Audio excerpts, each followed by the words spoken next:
การนำผักหลัดวางพวงมาลาโอกาสวันสั่งตั้งพรรคประชาชนปฏิวัติลาวครบรอบ70ปี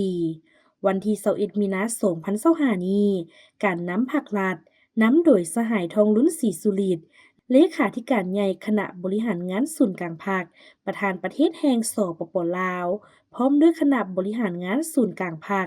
คณะรัฐบาลได้เข้าวางพวงมาลาอยู่อนุสาวรีย์นักรบนิรนามดาวแดง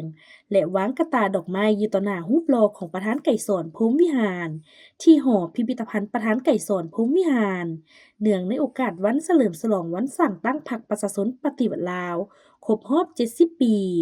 การวางพวงมาลาครั้งนี้เป็นการแสดงถึงความเคารพรักความกตัญญูรู้บุญคุณถึงคุณงามความดี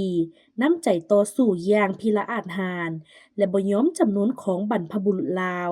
ก็คือบรรดานักรบปฏิวัติของลาวที่เสียสละชีวิตเลือดเนื้อเพื่อภารกิจปฏิวัติอย่างองอาจกล้าหาญภายใต้การซี้นำพาของพรรคประชาชนปฏิวัติลาวจนสามารถญาติได้ไสยชนะและประกาศเอกราชสถาปนาเป็นสาธารณรัฐประชาธิปไตยประชาชนลาวขึ้นอย่างสง่าผ่าเผยในวันที่2ธันวาคมปี1975 สำหรับการวางกระตาดอกไม้ต่อหน้ารูปหล่อของประธานไกรสอนพรหมวิหารในครั้งนี้เพื่อระลึกถึงคุณงามความดีของประธานไกรสอนพรหมวิหารผู้นำที่เคารพรักที่อุทิศตลอดชีวิตเพื่อภารกิจต่อสู้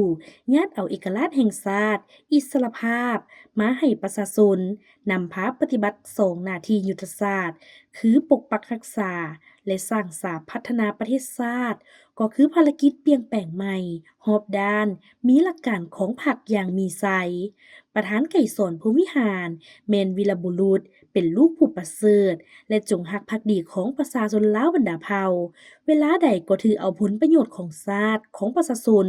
สูงกว่าสิ่งใดหมดเพิ่นเป็นผู้นำที่ปีศาจสามารถฉลาดทรงใสมีวิสัยทัศน์อันกว้างไกลมีความสามารถคล่องแคล่วในการหมุนไส้อย่างประดิษฐ์สร้างทฤษฎีมาร์กเลนิน ทฤษฎีปฏิวัติและบรรดาบทเรียนอันยอดยิ่งของมวลมนุษย์เข้าในการนำพาซี้นำการปฏิวัติลาวในแต่ละระยะสามารถยัดได้ไสยชนะอย่างสง่างามตลอดมาพร้อมนี้ทั้งเป็นการแสดงความเคารพรักรู้บุญคุณอย่างสูงและจารึกชื่อเสียงเฮียงนามคุณงามความดี